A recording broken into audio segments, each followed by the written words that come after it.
This channel is for immature audiences only. It is not for children, only for childish adults. We might play some video games that kids also like, but we say words like fuck and shit with alarming frequency and make crude, inappropriate, and morbid jokes all the damn time. Level 0 NPCs assumes no responsibility if your idiot spawn watches this and gets traumatized.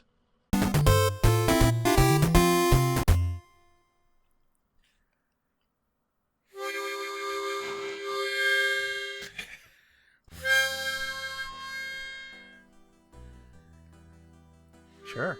Yeah. Yeah. Mm-hmm. Yeah. Yeah. How y'all doing? It's episode It's an episode. 20 I'm going to say Yeah, 20. 20. I'm going to say 20. of Crimson Diamond. We're just doing a mailbag episode today. This is your warning. We're just doing a mailbag episode this week.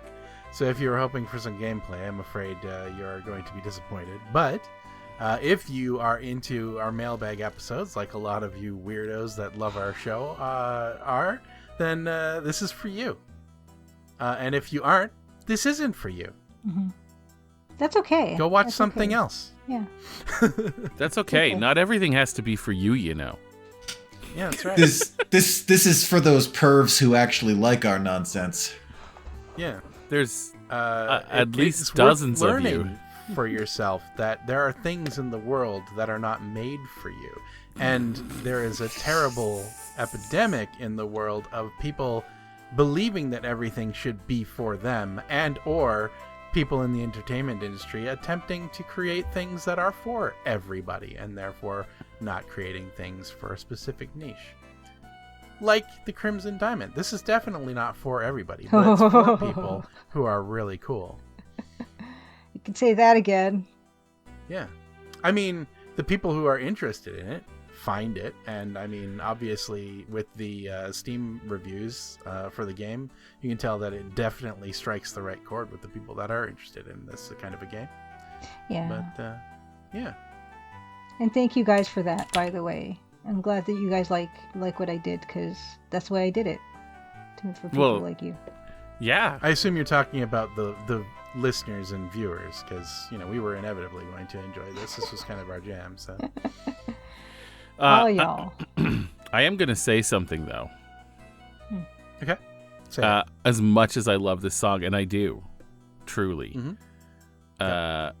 when there's audio music playing and you're speaking, Luke, sometimes the levels go way off.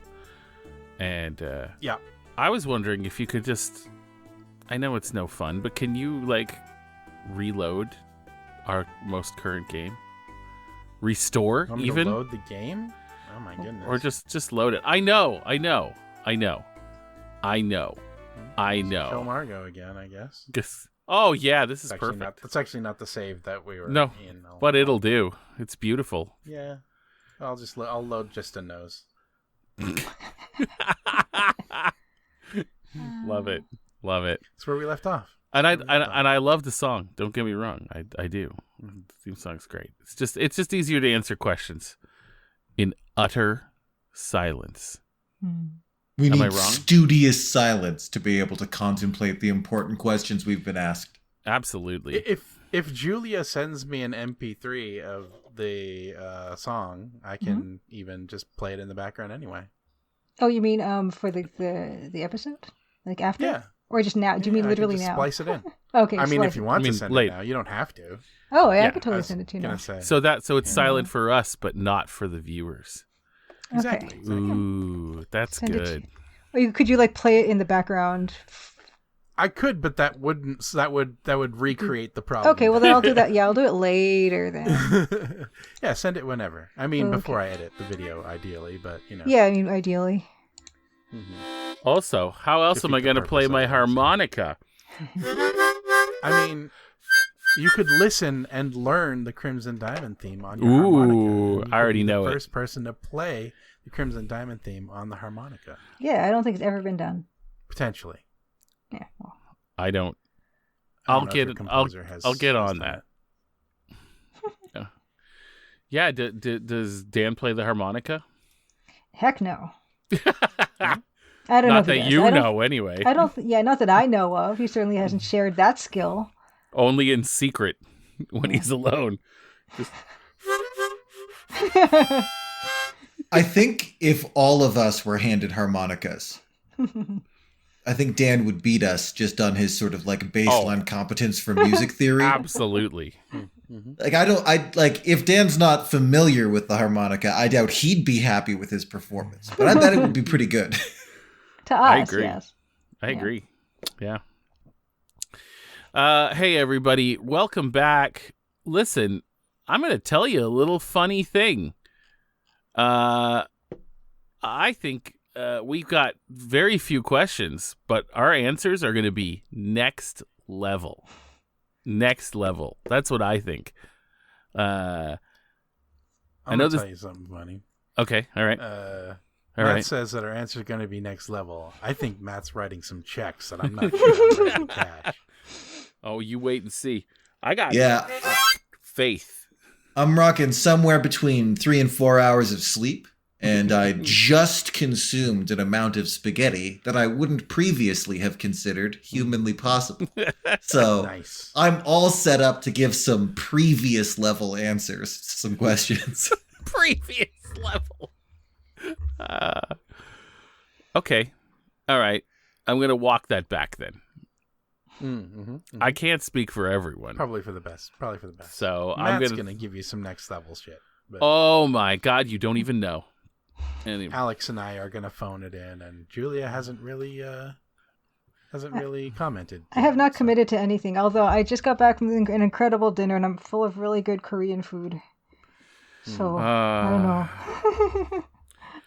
I'm feeling all happy with food. Yeah, that's good. I love Korean food. Oh, so good. What did Korean you have? food is phenomenal. Yeah, what did you get? We got the stewed pork belly, and there's this new thing they do called cheesy corn. That's, I guess, a new trendy Korean thing. Yeah. And this seared beef, like beef tataki that was seared, and some of those tubular rice cakes. I forget what they're called, but they're really good. Oh, the tteokbokki? Yes, those are so good. We also got, oh my God, and we got the seafood pancake, and we got this. There was a sous vide chicken salad. That sounds new. Oh my God. Yeah. You know what I love Cheese about balls. you know what I love about tteokbokki is that it has the exact texture that you want it to have. Yeah. You're like, oh, you just bite into it, and you're like, yeah, that's the exact amount of chew I wanted. That's perfect. When you sized it up from across the room. Yeah, That's exactly what you thought its mouthfeel would be like.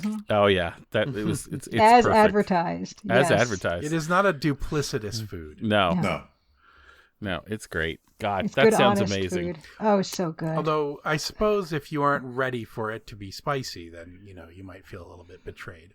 Well, it looks red. It's got red, hot-looking sauce on it. I suppose it's red and it's Korean.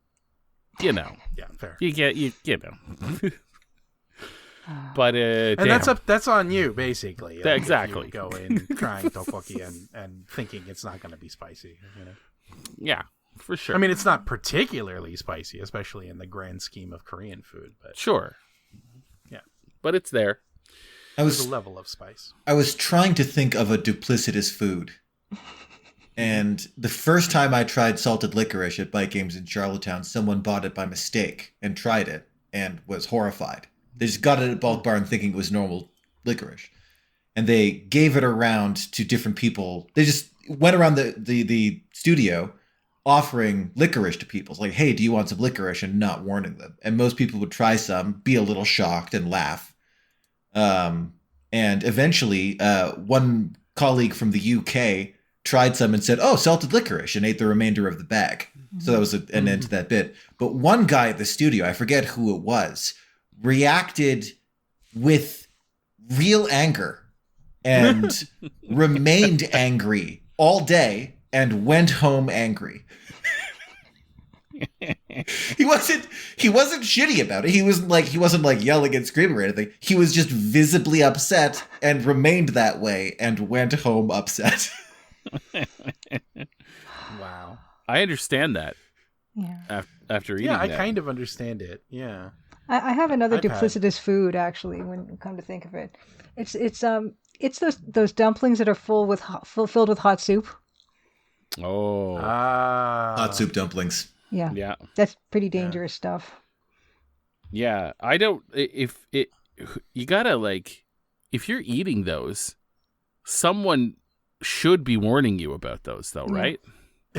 They should Like, come with a I warning mean- sign. Yes. Steamed buns in general can be a little bit like, it can be a little bit luck of the draw if you didn't like, order one sort of thing specifically. So I could kind of see that.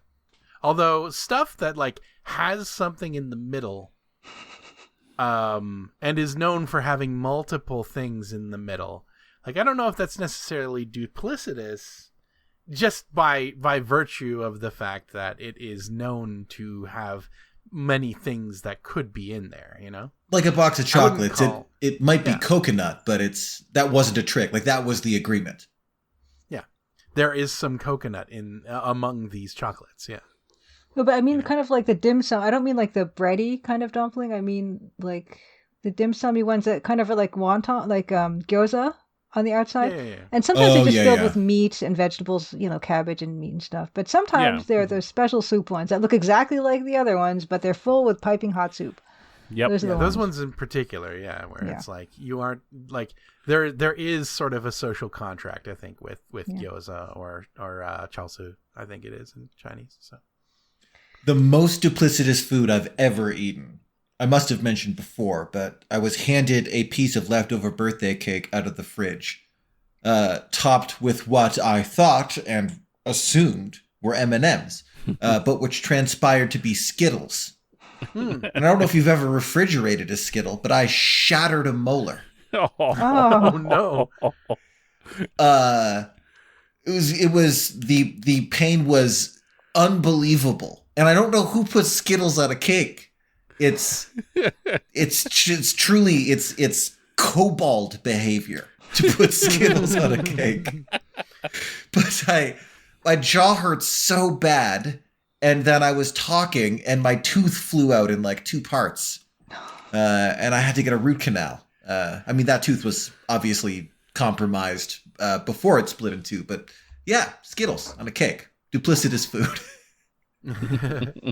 I'm sure I've told this story on the show before, but the one time somebody described me to my face as chaotic evil was the time at a Beamdog holiday party where I went to the candy buffet and I made a bowl of M&Ms, Reese's Pieces, Skittles, and like Smarties or something like that.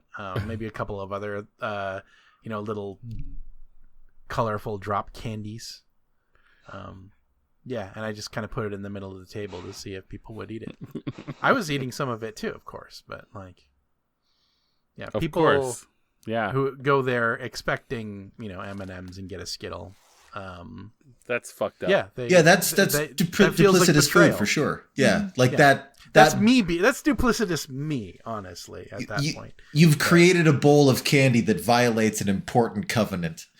yeah. That it will be Exactly. like Skittles or M&Ms are fine. Both are not fine.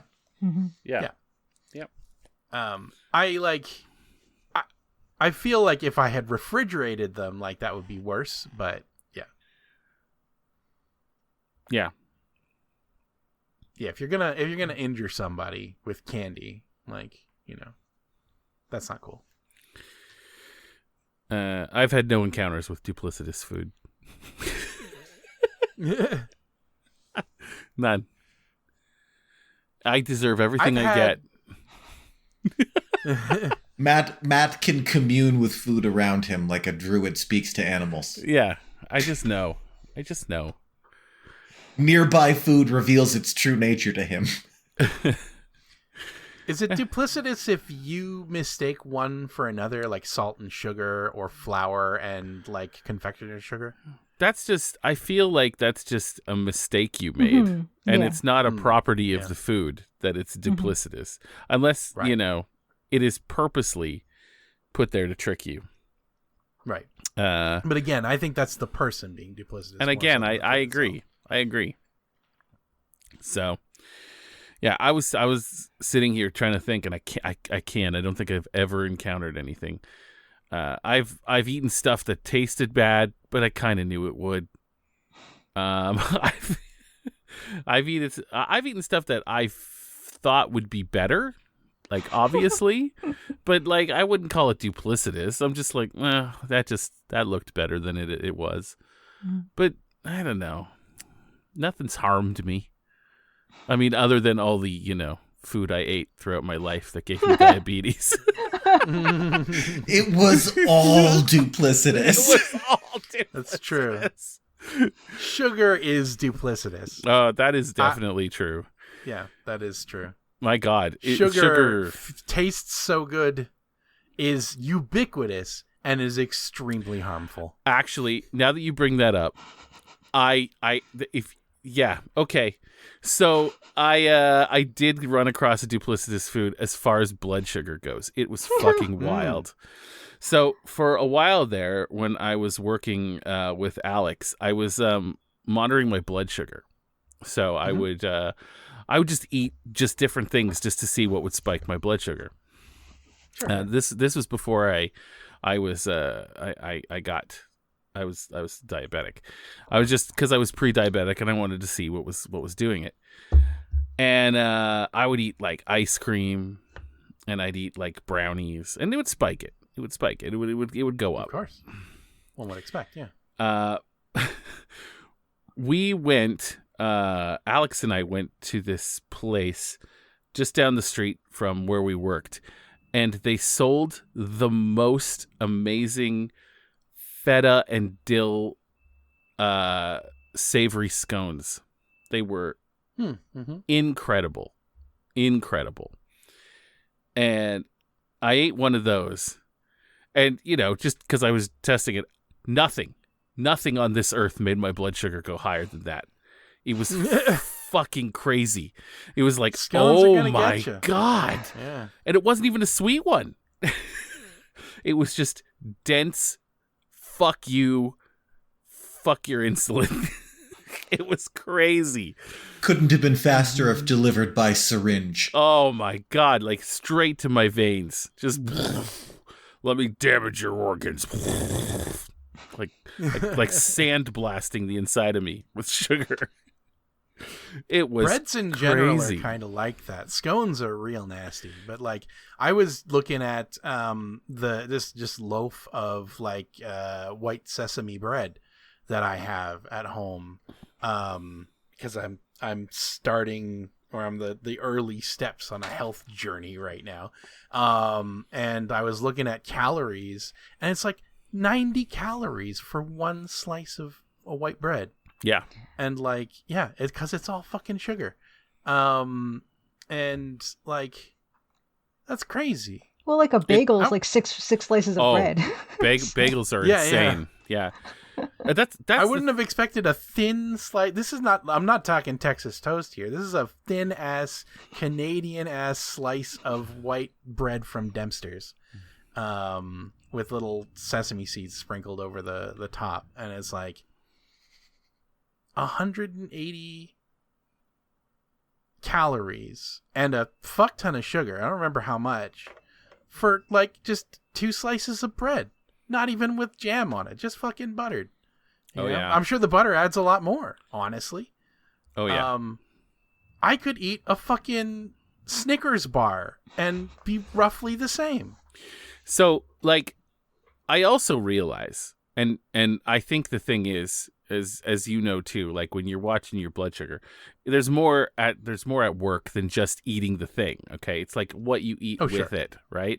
So if you eat something like if you eat vegetables first, or if you eat like fiber first, it's gonna offset your blood sugar thing. And I think part of the reason that scone was so high is that I just didn't eat anything beforehand. That's all I ate. I just ate that. Yeah. And it just was like, okay, that's raw. There we go. Time to flood your body with insulin. Yeah. So I don't know. It was but like your bread there, like if you have like, some lettuce and a little extra, extra things with it. Some side raw broccoli. But I mean, for breakfast, when I want to just have something with my coffee, I'm not adding lettuce to my slices of toast. That's the thing. No. But even just adding, lettuce has no business being in anyone's body before noon. No, I agree. But even having eggs or some protein will help offset your blood sugar spike. So, but it's not quick. That shit's not quick. Yeah. I need a machine like a toaster where I can just put an egg in and it comes out hard boiled. Yeah. I mean, they're not and fucking peeled. They're not that slow either, but if you don't have time, you don't have time. If you're doing it right, it's slow. Yeah, well, scrambling an egg. Yeah, you want to scramble an egg. That's pretty fast. Anyway, but I mean, you're dirtying a frying pan. Yeah, at that exactly. point. Exactly. It's a pain. I don't want to do dishes after breakfast. No. Unless I'm making a fucking production out of it. If it's a weekend breakfast, sure. Sign me up. There's bacon involved. There's eggs involved. There's toast involved. I'm between morning meetings? No. That is a 2 slices of toast kind of breakfast right there. And coffee. I get it. Or more frequently now, after looking at the fucking nutritional information on my fucking loaf of bread, now it is I guess I'm just not eating before lunchtime kind of thing. But anyway. Hey, that's good though. Do some intermittent fasting. That'll actually that'll help you out. Yeah, possibly.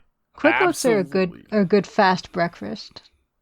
You can put them in quick oats. You add some quick oats. You put a bit of water in it. You stick it in the microwave for 60 seconds, and then that's it. Just eat it. I don't want to torture myself before noon.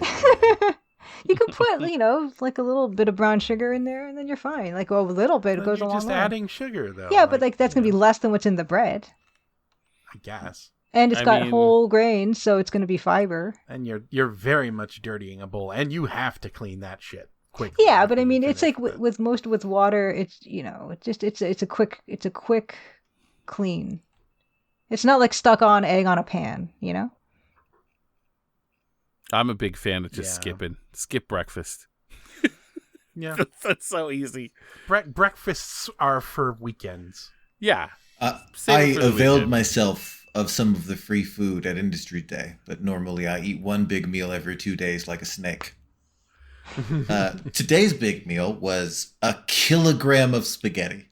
That's a large amount of spaghetti. But you also had a sandwich. Before or after boiling? Before. 2 500-kilogram packages of spaghetti. I just calculated it because you mentioned the calories on your bread. I consumed 3,600 calories of spaghetti. Woo! Just the spaghetti. Was there sauce? Oh, yeah. A friend had... The reason I was cooking spaghetti, I haven't had spaghetti in years. Part of the reason there was so much spaghetti is I maybe forgot that spaghetti gets bigger when you cook it. But interestingly, when I threw both packages of spaghetti in the pot, I wasn't wrong. I did eat both. But yeah. Spaghetti, much like rice, is one of those foods where it's like, no, you don't need that much. You need a lot less than you think you need. Yeah. When you're getting ready to cook it. I'm getting spaghetti and I've got this tiny little thing in my fingers and I'm like, is this enough spaghetti? And it's like, actually, that's too much. Well, I was going to put half of it away, but as I got up to do so, I just kind of stood in front of the fridge and ate it out of the pot with a fork until it was all gone. The reason I was making spaghetti was that a friend had given me a thing of homemade spaghetti sauce that had venison in it. It was very good. That sounds nice. A red sauce? I suppose it would be. You don't really put venison in cream sauce often. But. So it was certainly more than 3,600 calories. Oh my God. Because there was a large tub of spaghetti sauce in that as well. So definitely, we'll round that up to a cool 4,000 calories at least. Oh, you're probably closer to 55, something like that, with Something along those enough lines. sauce to go with a kilogram of fucking spaghetti. So Wow. Diragetti. Yum. mm-hmm. Sounds good. I mean, it sounds tasty. It was really good. I'm very sleepy. Well, it's a good Also thing like it's a a snake. mailbag episode. Yeah. Yeah. Speaking of that, do you think No logic necessary today. Should we do some questions? I mean, we can. You wanna let's get one of these.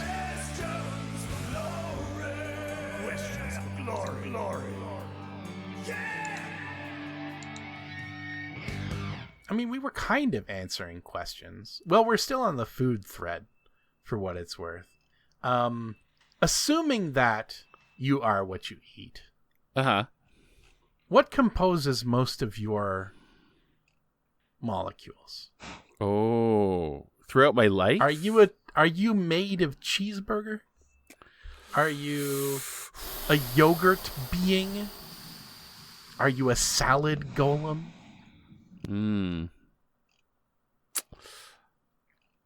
That's an interesting question.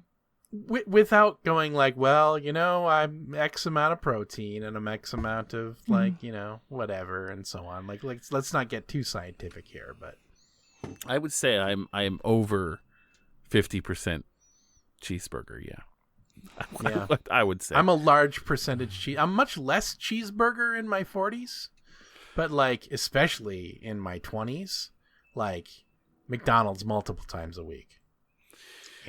Yeah, I just especially when I was living in Japan, like anytime I got like homesick, it was like, I guess I'm getting 2 cheeseburgers and some McNuggets.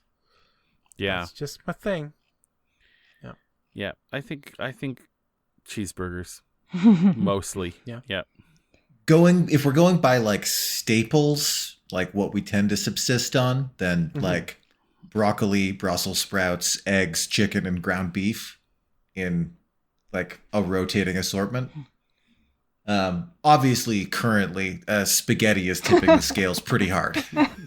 Yeah, but I mean, that hasn't become your body just yet, But like, I haven't given my body much else to work with, so inevitably, like a lot of new cells that are going to be formed, it's going to be like hard on the spaghetti. So throughout your entire life, though, that sounds like a pretty good makeup. Yeah. Yeah, that's very healthy. That sounds very healthy. Very healthy. I'd probably be mostly white rice, if I'm honest. So fair. Most meals are accompanied with white rice. So I think on the average, that means that, I'm mostly white rice. If you grew up in a Japanese household, then that doesn't surprise me even a little bit. So. That's going to kind of be that. I think a lot of tip people that are going to be scale like a that. little Yeah, exactly. Yeah. I don't know. I'm guessing there's a lot of French fry people out there in the world. Yeah, that's probably true. I'm definitely not one. Fries are fine. I like fries. Made of taters. Yeah. Yeah, but don't have Tater a lot man. of don't have a lot of potatoes in my life. Some, but it's a small percentage. Yeah, I've mostly cut fries out of my fast food diet, if I even have fast food. So yeah, just have more burger instead. I think I would be a large chunk pasta too. Yeah. Yeah. Just noodles of different kinds. What beverage do you all drink the most? Other What would be than running water, through your coffee golem for veins? sure. Yeah, so coffee's going through your golem veins. It's mostly water and coffee. Yeah. Yeah. I do try to drink a good amount of water, but pretty ridiculous amount of coffee in there. Yeah. Coffee is probably the second highest drink consumption that I do, but I don't drink that much coffee. I'm fairly boring from a drink standpoint. It's just a lot of water, a few liters a day. Oh. Yeah, I've got like a bottle of orange juice in my fridge that's been there for like a month because I have like maybe a glass a week, And coffee, like I've gone weeks at a time without some. But I mean, like overall, that orange juice purchase was on a lark. It's not a common thing for me. So Yeah. There's Some a of the little oat milk, I guess, when I do decide to have some cereal. Sorry, Alex, I cut you off. some of the longer-lived cells in your body are made of the stuff that you ate when you were much younger. So some of our composition will always be things that we ate, like, you know, some of the older neurological cells are like from my 20s when I lived off of like samosas and smoothies. Right? Like Nice. the weird shit that I ate in my college years. I've got like, you know, important brain cells that are precariously constructed of those. I think I have a larger percentage of Fresca in the last few years than I'd like to admit, honestly. That's true. Matt entered his Fresca era very vocally on the channel. Not long ago, so. Yeah. And you had to retreat back into your ago, Fresca era after the cranberry ginger ale stopped for the season. Oh my God. And I'm back in it. Yeah. A couple years ago, I was drinking a lot of Zevia. I've mostly stopped, but because, carbonated drinks just make me burp a whole lot. And with the other medication that I'm on, it's like, oh, yeah, this is a bad combination. But, Yeah, that's fair. it's all water now. Yeah, it's mostly water for me. Wow. What are you guys made up of? Yeah. Let us know in the comments. What kind of golem you are. Down in the comments. Ground beef with coffee in your veins. Ground beef with coffee in your veins. It's just, I mean, that is the manner of golem that I am, basically. A meat golem. A badly over-caffeinated meat golem. Right. Yeah. All right. Do we wanna pull one out of the mailbag here? Yeah. You wanna do right, the Discord do it. first? The disc. Sure. Go ahead. All right. Well, let's check on the Discord. We had a comment not so long ago from our good friend Nat Almiral saying Colonel's Spiracies. Anyone else think bed skirts are a scam? To which Spivey Lou responded, I'm not an NPC, but I can confidently say that I proudly own the dusty, cluttered chaos of my life and feel no need to gentrify it with a decorative curtain. And Nat has said, I would like to hear the NPC's takes on the bed skirt scam. To clarify, that's a skirt that goes around the bottom of the bed to conceal what's hidden under it.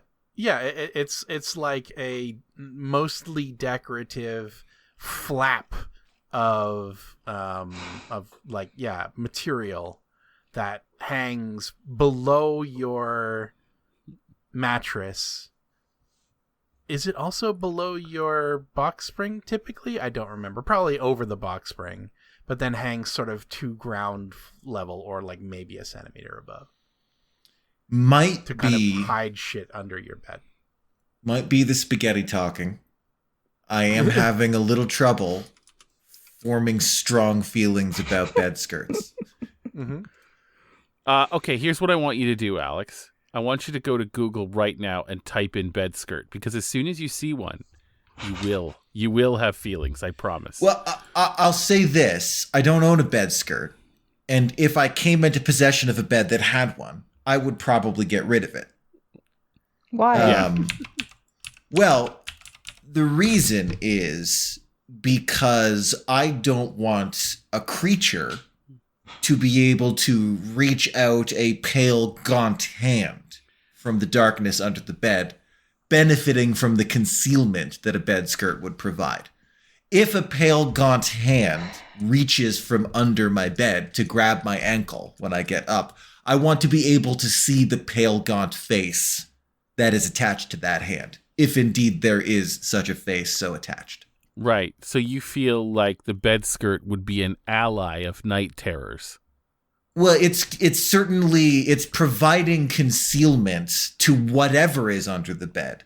And I don't necessarily know that it's only the things that I have put there that are under the bed. Interesting.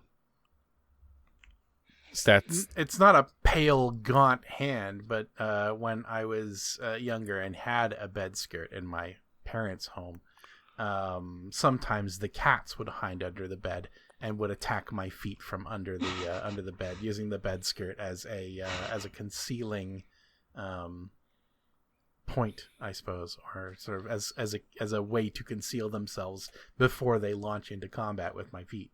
It is one good reason to own cats is that you know for certain that there are monsters under your bed. It's just that you know which monster specifically it is.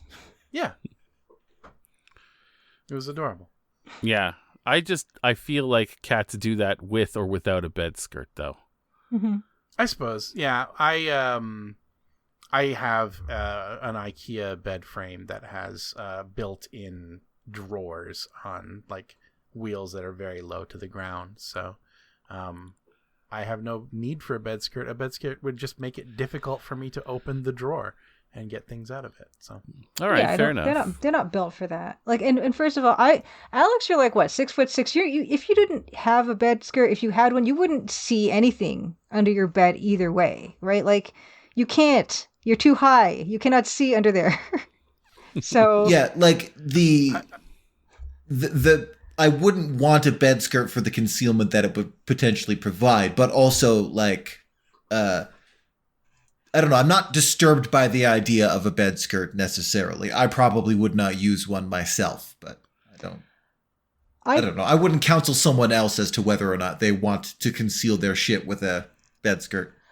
I grew up with them as well, and for that reason, I do have a lot of attachment to them. I think optically they perform a function. Like, looking at these pictures on the internet, they are optically performing a function, because what's happening in these photos where you see this bed is that the bed is not casting a dark shadow underneath the bed that just would take the eye away from other parts of the room.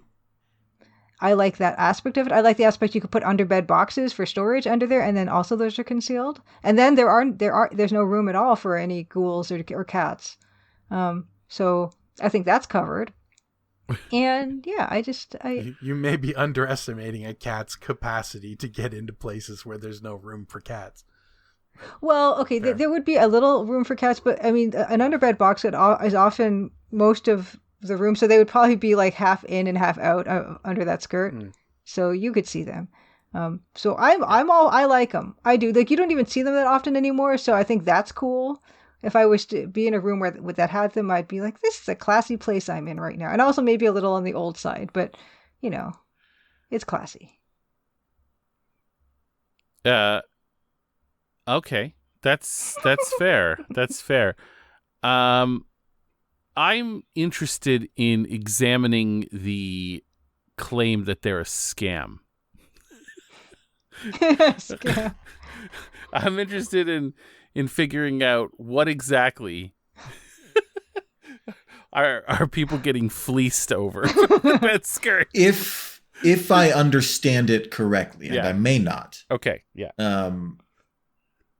You want to put stuff under your bed. Okay. And you don't want people to see that you have stuff concealed under your bed. Right. And so the bed skirt conceals it. Julia's made a good point that the bed skirt does other things beyond that. Also, I don't necessarily have a problem with people concealing the stuff that they have.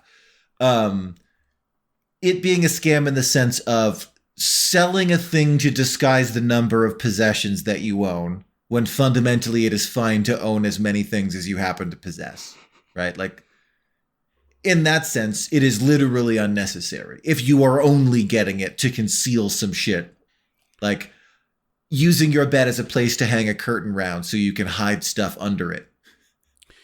I don't like them. I don't like them. They make me feel uncomfortable. They make me feel like I've done something wrong. They're not judgment free. They're very judgy. They come at you in a weird way, and I don't like what they're trying to say. I don't like what they stand for, and I don't like how they look, and I don't like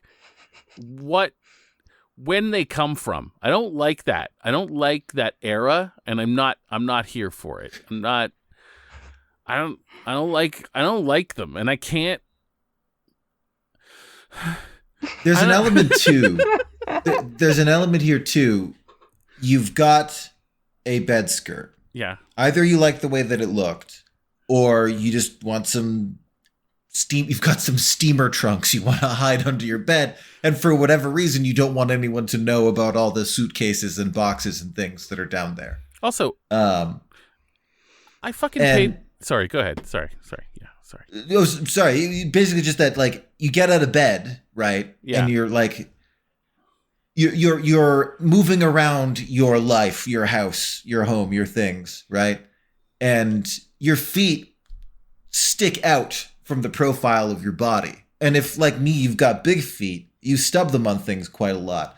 And an apparatus for concealing where the injurious posts of the bed are located, as well as the solid objects concealed under that bed. Right? Yeah. It would be like putting a skirt around your coffee table. Yeah, no, that's fair. So That's best fair. case scenario, it's brushing the tops of your bare feet when you're getting in and out of bed, this curtain. It doesn't. And you're like, oh, is that the cold grasp of a pale gaunt hand, or is that the doily that I've draped around my bed for no reason? And then if it's not just that, brushing the tops of your feet, then it's you snapping all your toes off on the heavy steamer trunk full of silverware or whatever is under your bed. Also, like, I paid a lot of money for my bed frame. Like, it looks good. I like the color of it. I like the wood. Huh. Why am I'm not going to cover that up with bullshit. My bed likewise has drawers, so it wouldn't make sense. Yeah, putting a that- bed this is skirt on not it. the use case for a bed skirt. So mine is off the ground. It does have legs, and it is dark under there. No,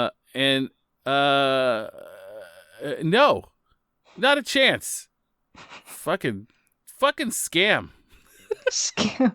Yeah, this word scam we've been tossing back and forth. I mean, so what is the scam exactly? Like, what is the trick? It's like the tricky food. Like, what is the trick here? That it's like it's doing what it's saying that it'd do. Like, is there some kind of? I feel like we need to like get back to why it would be considered a scam. Is it in fact duplicitous?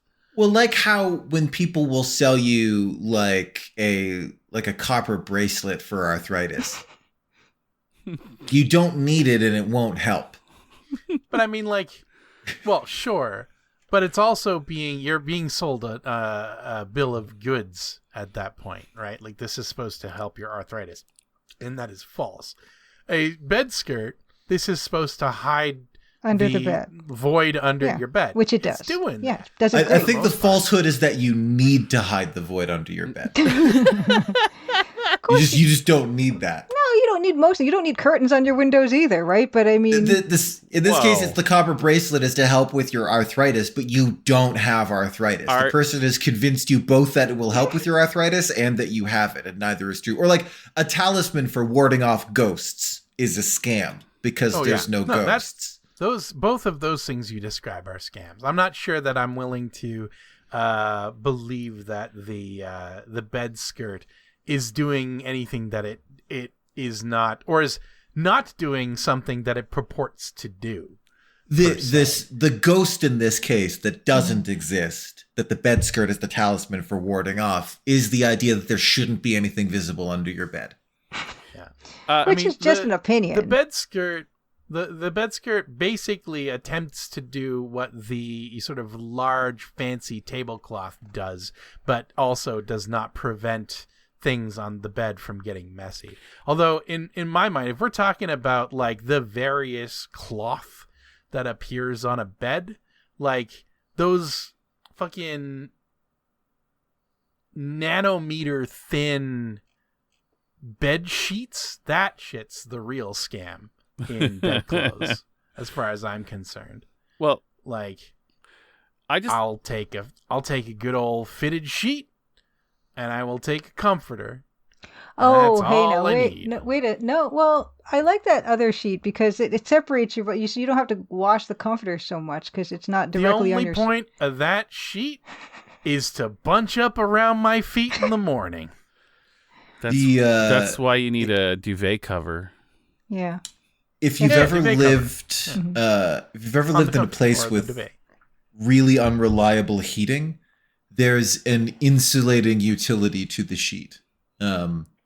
Like especially if you're in a place with like shitty heating and you've got like shitty like blankets, the difference in temperature when you use the added sheet, because it's a different type of material with a different weft to it, there is a significant insulating difference to having a sheet versus not. If you have no such problems, then there is no need to have a sheet. I mean, if I'm gonna buy a sheet and a duvet at that point, I'm just gonna buy a better duvet. Well, what if it's hot out in the summer and stuff? Are you gonna have a duvet on? I'll sleep without it. Just no cover at all? Or I will wrap my body around it like a body pillow. I think Julia's saying this is a hygiene issue, right?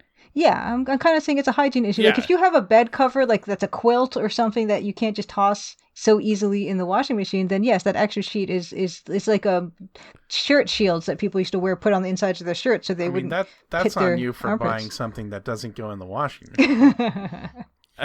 Also, can I just rewind for a second? Because I've been waiting. But yeah, I can tell you had something to say. You compared the bed skirt to curtains. Yes, in importance. Yeah, you don't need curtains. You don't. But people put them on. Why? Because they want to. No, you do. No, you don't. Well, because people might look in and that's see your you problem. walking around your house naked. If you have a problem with that, then yeah, you need curtains, but you don't need curtains. Is what I'm saying. Okay, so if you have a problem with people seeing the underside of your bed, then yeah, you want a bed skirt, and if you don't, then you don't have a problem. Depending on where you live, they might require you to get curtains. Like that's been part of lease agreements that I've had before. You had to replace the curtains. So let's say let's just shove that one away and say, like, let's say you don't. Would you still have curtains? Like if you're living in like a condo and everyone can see into everyone else's condo and like no one is saying, like, these places don't have curtains. So you're not going to put up anything to cover those windows because you don't have to, right? If there's you want an element of hypocrisy here. You from sunlight.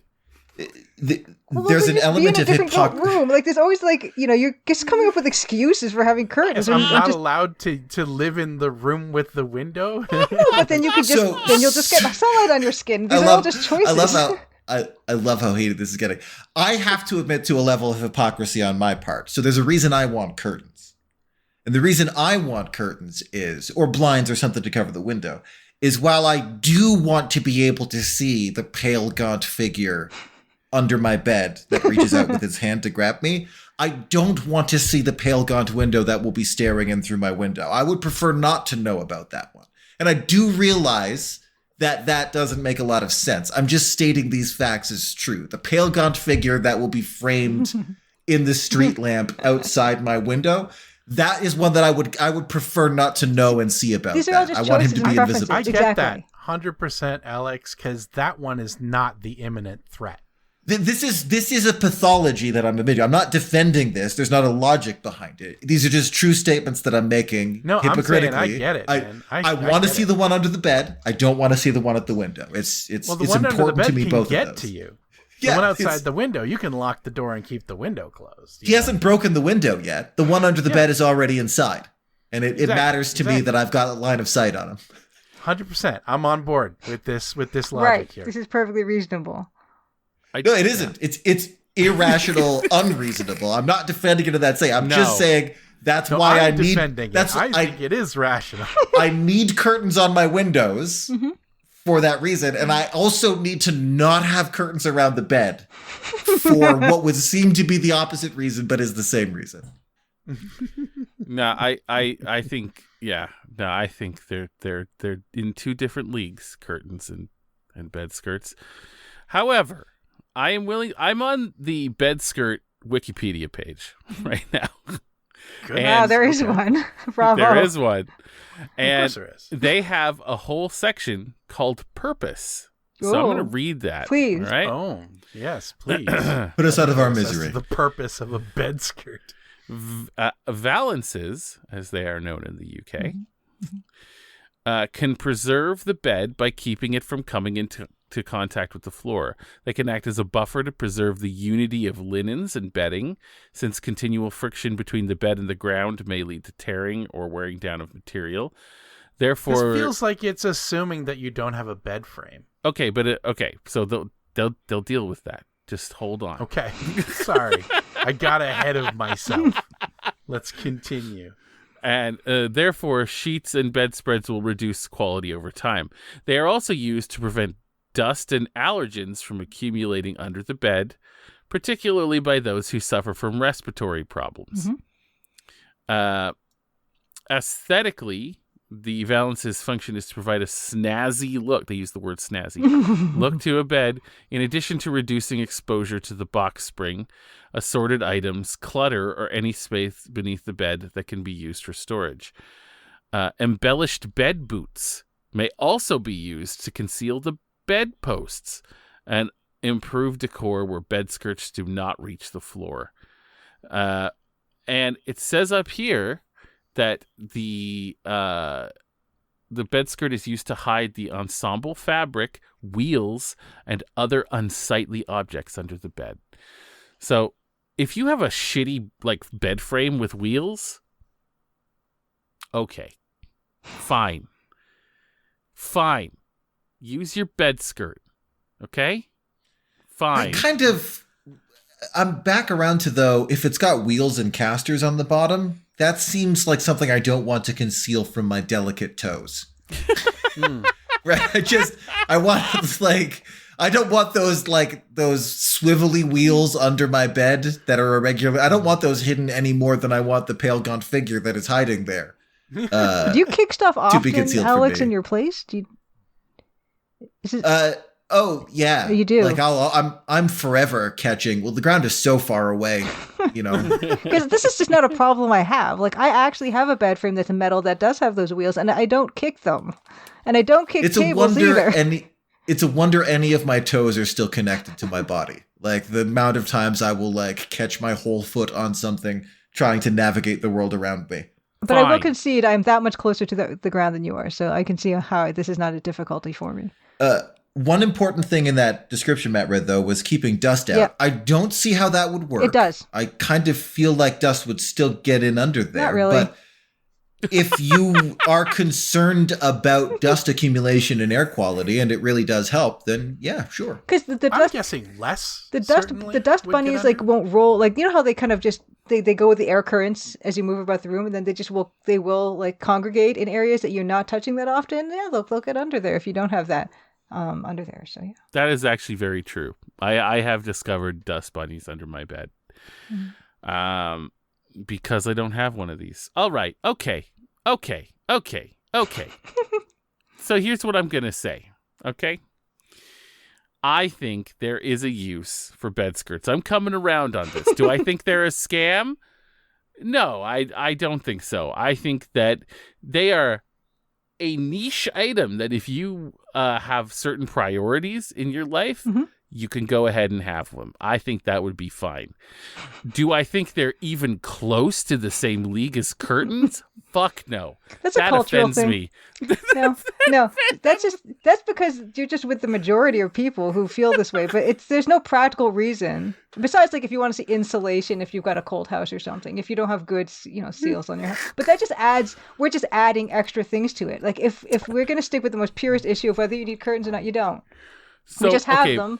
Are because The insulating properties of curtains are nice. Also, keeping the daylight out and stuff. Yeah, especially if you live particularly far north and it's daylight at 11 p.m.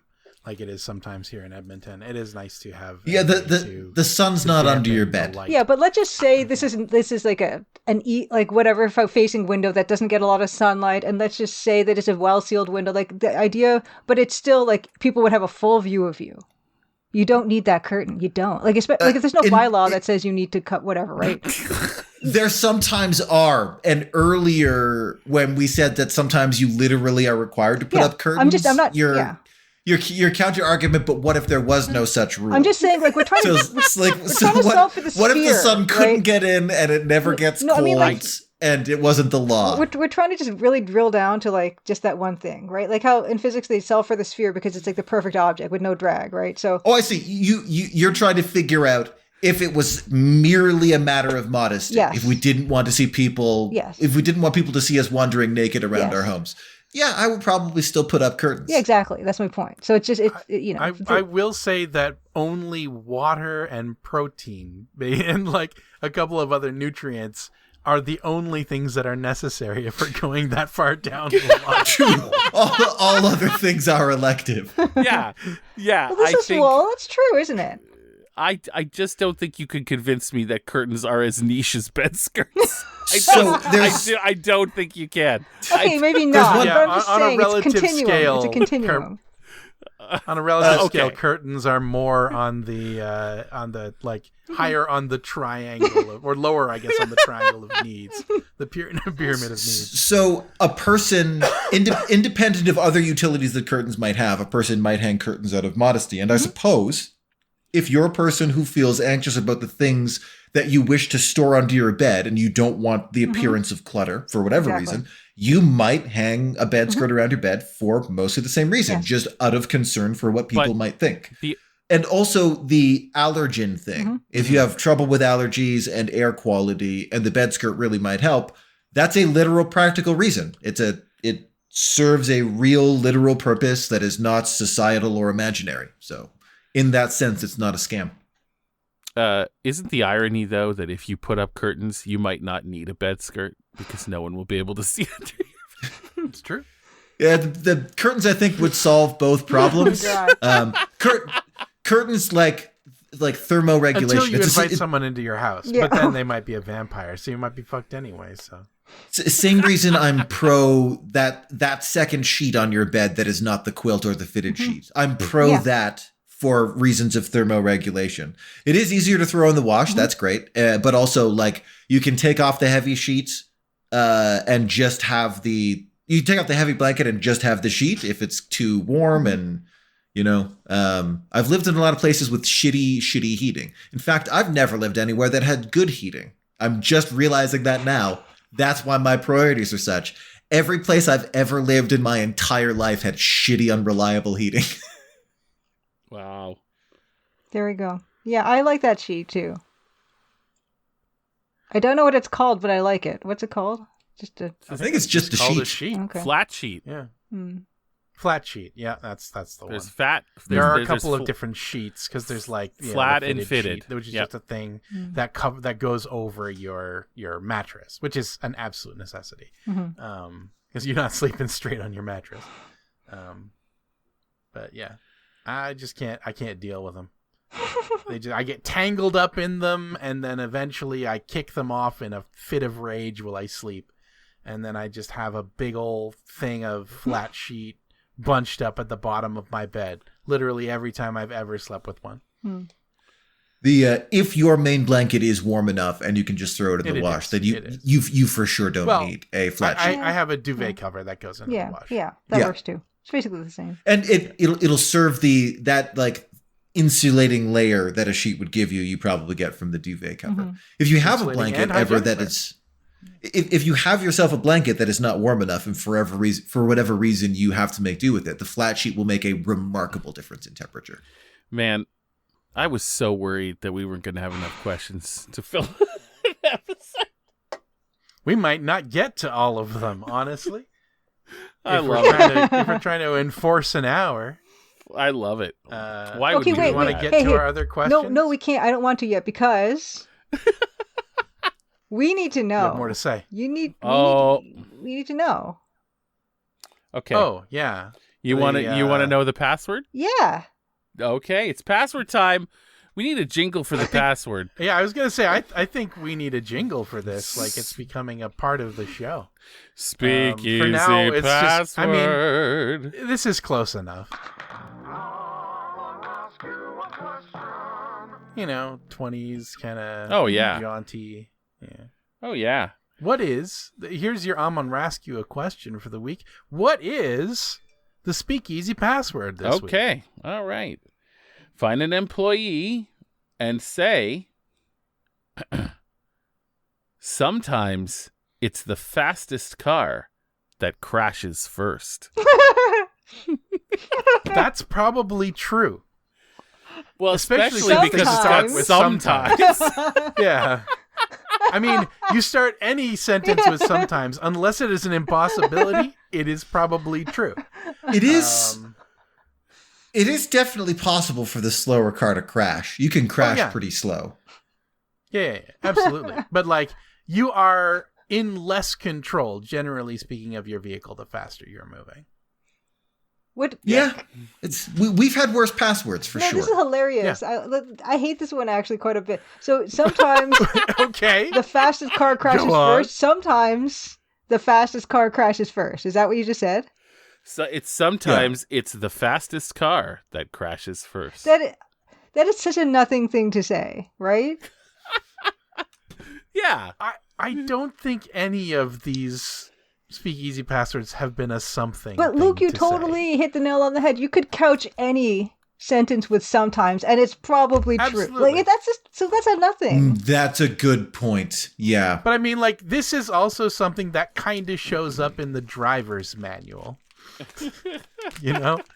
It's like the faster you are driving, the more prone you are to accidents. This is true.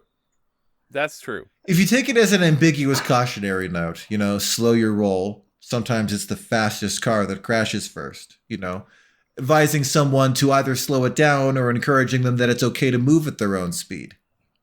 But you're right, it is kind of a nothing statement. Yeah, and I mean, like, it is far inferior to its sibling, the candle that burns brightest burns fastest. No, you see, Luke, sometimes the candle that burns brightest burns fastest. Sometimes. So you take umbrage with this because of the sometimes. Yes, it's this non-committal, like, just, no, it's terrible. It's In the example of the candle, I think it's certainly true. No, it's not. I think this sometimes is faulty because I think a brighter candle must burn faster. No, it could be a bigger candle, so it's not going to go out. It's not going to burn out first or whatever. What did it? The fact that it's burning, the fact that the flame is brighter does mean that it's burning more, though. Well, even if it's a bigger candle, there's more wax burning to create a bigger flame. So it does have to be burning What faster. about wick size? Does that? The wick isn't burning, the wax is. It's not all about size, Matt. Well, the wick is burning, but Actually, it's not all about size. It is the wax of the candle that's being consumed. All right. I'm sure there's sometimes the slower car can crash. Yeah, sometimes. But the brighter candle will necessarily, almost certainly, I don't know. Maybe be burning faster. Maybe if we're in a 100% oxygen environment, or we're in a 10% oxygen environment. If both, Julia's really fucking like dead set on making sure all of these are in perfect scientific condition. just kind of, but also like not just like stripping away scientific variables, but adding scientific variables. But one of these candles is in an oxygen-rich environment, and the other one is in a vacuum chamber. Therefore, it's the opposite problem with sometimes. It's like if you're going to tell me that always the brightest candle is going to burn the fastest.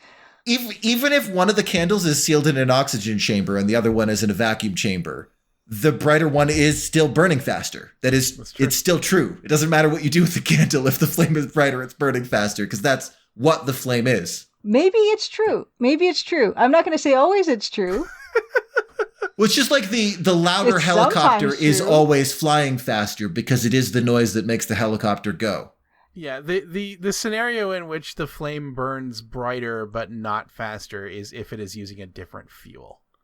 Yeah, if the flame is not burning the candle, but in that case, it's not really the candle that's bright. True. You'd need a hell of a niche circumstances to make that happen. That said, you are right, Julia. One could probably construct some kind of scenario in which a bright candle is not necessarily burning faster, and therefore the sometimes qualifier probably does work. It could be used on anything.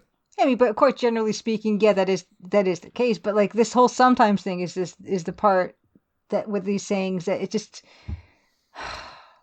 there's no conviction to these statements. So it's like It's like you're saying, well, sometimes, okay, give me any, like, okay, sometimes we should treat each other the way we want to be treated. Like, sometimes, sometimes pay your taxes. I don't know. Right? I mean, sometimes, it's so awful. Like, that's not. It's actually hard. It's hard to find another example like the car, too, because any other time you would use sometimes, you sort of mean all the time. Well, yeah, I mean, they'd mean all the time, but so I have no reason why did they put sometimes ahead of this? Yeah, it's weird. The sometimes would be bullshit no matter how you use it, because if it really does happen sometimes, then there's no reason to say the whole sentence. Exactly. Or it isn't some of the time and there's no reason to use sometimes. So it probably is bullshit either way, however you slice it. Such a waste. I'm actually with you on this one, Julia. This is fucked.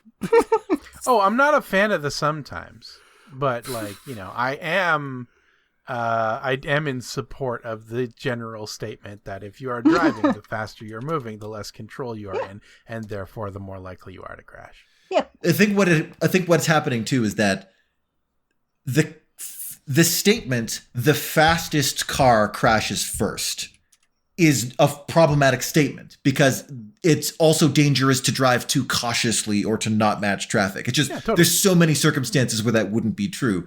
So the statement is without meaning unless you add the sometimes, which I think is an indicator that the statement is simply without meaning with or without the sometimes. It removes a lot of merit from the statement. It doesn't really stand up as a what is the word in English for these? Koan? It's like kotowaza in Japanese. Koan. That's also not English, but like a philosophy or a expression. Yeah. The expression doesn't really hold if it requires a sometimes. Yeah. Most times these actual, like, real legit ones, they don't couch with that type of language. And even if they might not be true 100% of the time, it's like, that's just the piece of advice, Yeah, have a little backbone for sure. Yeah.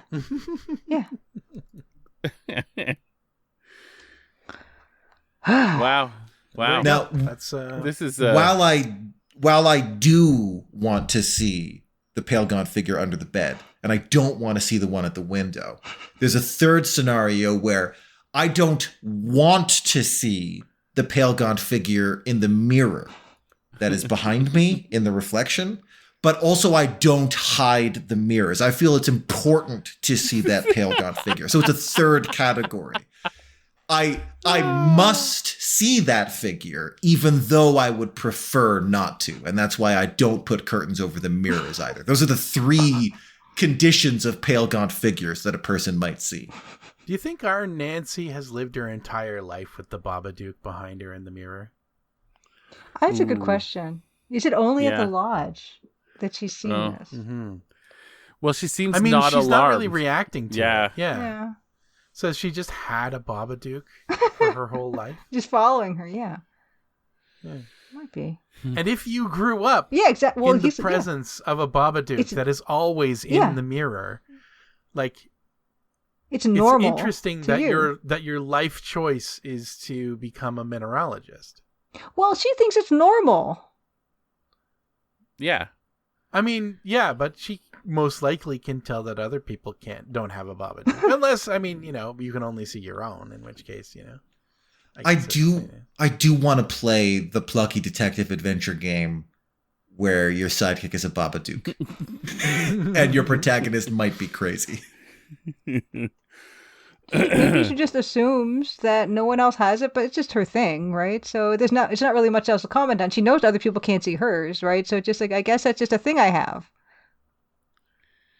That's fair. I mean, I lived 30 years not realizing I was stereo blind. I thought everyone worked the same way. Go. So maybe you can live like 30 years 40 and just some odd, so And in a world just with the assume internet, that everyone, like maybe she just grew up assuming that everyone had a Babadook and everyone agrees not to talk about it.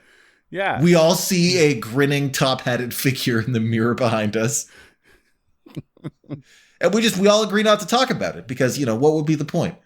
This is like that Hat Man thread or Reddit post or whatever. You ever drink too much NyQuil or whatever, and you start to see the Hat Man, and somebody's like, "What do you mean the Hat Man?"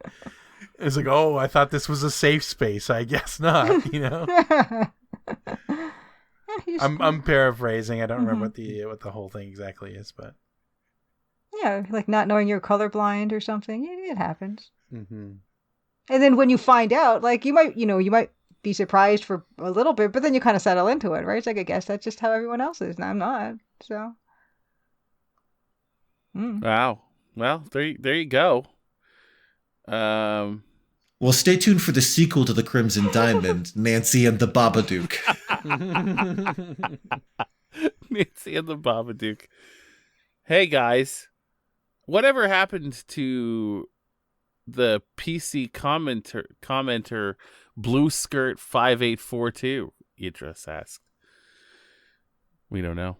Just yeah. I mean, I responded to that. You one. did. Haven't seen them You around did. for a while, But putting it on the show might get them to answer if they're still around. That's true. We don't know. They on the Discord.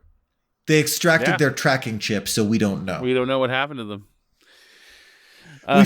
We found the implant smashed in a dumpster, so that's all we know for sure.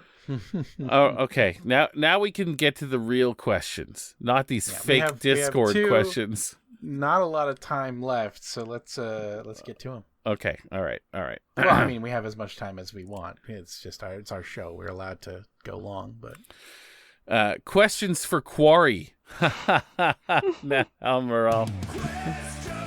For Quarry. Yeah. Awesome. Go ahead. All right. Let's say Julia finally sits down to write the novelization of The Crimson Diamond. How would it differ from the game?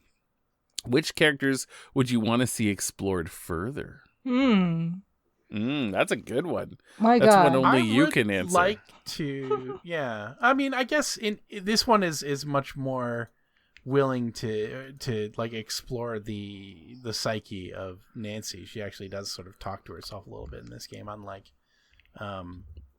Laura Bow did. But yeah, I'd be interested in hearing a little bit more of her sort of internal monologue. It's something weird that another like a Speedy Adventures documentary and YouTube, or one short I noticed that I hadn't noticed in the writing, was apparently Nancy has some kind of issue or phobia about displaced water that he had detected that I hadn't, because there's a time in chapter 1 that if you can catch it just right, you can visit Margot when she's having her bath, and Margot invites you to join her. And Nancy says that maybe if we're both a little younger, and Margot's like, "Oh, what do you mean by that?" basically. And Nancy said, "Well, at our current sizes, the amount of water that's currently in the tub, the water would go over the tub and overflow." And then there's another part later on where she pours water from one thing to the other, and she's relieved that the water does not overflow again. So it seems like she's got a whole thing about that I hadn't realized she has a preoccupation with. So we could explore more of that, I suppose. So is this a phobia that you have, Julia? No, not at all. I mean, you don't want to spill something. Julia's just cannonballing into the tub every night. No, well, it's weird that it came up twice, and he just asked me, does she have some kind of issue with this idea of fluid displacement? And I'm like, I don't know. So yeah, it could be that there's something there where she's kind of taken on a life of her own. But I have thought about it. Like, I've thought about how could I write this story as like a little novella or something, and it's really hard to even think about it that way because it did start as a game, so I don't even know if it'd be particularly interesting, but it's an intellectual exercise it'd make a good mystery novel. I mean, the thing is that the mini Maple mystery that I'm kind of working a little bit on, or starting to work on now, I have started with writing an excerpt of the pretending it's like the start of a book. So that's nice. A different way of starting than I have started in the past. And it is, as of course, Alex, it's set in Parsborough, it's set in Wasson Bluff. And it has very much to do with what we experienced there and what we were told about how rocks fall and how you can tell if it's fresh rock fall, that kind of stuff. So direct inspiration. But yeah, it's difficult to think, like, would we have like sections where in Game of Thrones where there's like different point of view characters, or what do? Do you just have it completely about what Nancy's thinking? Probably just what Nancy is thinking, but like I said, it's an interesting like creative exercise to try to imagine what it would be like to transfer from one medium to another. Yeah. Yeah, I feel like it would be a Nancy only perspective. I feel like, especially in a mystery, like the more points of view you present to the viewer, the fewer options you have to misdirect. It's true. You know? I actually was thinking about when I was thinking about this kind of sort of more semi-seriously, I was kind of thinking about how the book would start, like what would be on the first page. And I was thinking about Nancy talking about how she really likes the study of geology and mineralogy because it's a study of the Earth's history, because the study of human history is just full of so much horrible tragedy and, abuse and exploitation, that studying the history of the Earth, that stuff doesn't come into it. So it's actually kind of I don't know, a more cheerful thing to study, but it's like a mystery with clues, but there are no victims, So I think that's what initially may have drawn her to that over studying something like human history. And that's kind of that was the idea of how I would have started. Like, no one gets hurt when you study geology or mineralogy. It's cool. I like that. So that was the idea. Yeah. It'll be a heartbreaking day when the natural erosion of the Earth finally reveals the skull layer. There's a sandstone where this was a desert, and then the limestone where it was a seabed, but just one more wave's going to come in, and it's just like a Warhammer-style layer of just thousands and thousands of human skulls. Oh, yeah. Yeah, you can actually see it on your way down to the bottom of the Marianas Trench, but nobody's ever looking at the right time. Yeah. It's a thin layer. Beyond but the it's skull there. layer. It's a thin layer. There's a lot of shit on top of it, so the skulls are really flat, but if you look close, you can see them. Just one strata of all skulls. There's skulls in many of the layers, because there's lots of animals that have died and been fossilized, but there is one layer where it's just a carpet of skulls all the way around. All skulls. All the way. It's like the opening of Terminator 2. The oops all victims layer of the Earth's crust. I imagine in the novelization, though, like you get much more in-depth thoughts of the other characters from Nancy's point of view, which I think would be really interesting, for her to go in depth when you have like a lot more prose to work with. Yeah, like what she really thinks of these people and how. Yeah. I mean, it's definitely appealing, and just maybe going into a bit more of her, because she would be thinking about how it relates to herself. So we'd be hearing more about her story, like her backstory and how she was raised and stuff. Because I never really got into any of that. I don't know if I ever will in the next game. But this idea of being, her parents were these Irish immigrants, and I have a bit of a joke about potatoes in the root cellar, but this idea that her grandparents emigrated to Canada during the Great Famine in Ireland, and she's raised in the ward, which historically in Toronto at that time was like a very impoverished area, but it was extremely multicultural, and so she kind of has the same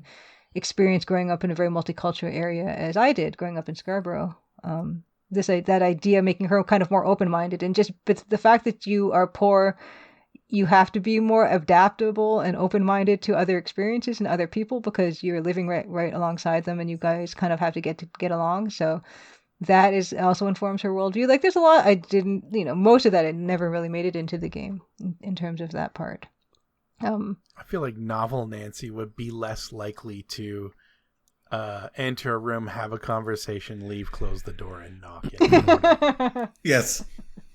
Or at least novel Nancy will finally be able to explain why she did that, because we'll have sort of the narrative eye on her mindset in that moment.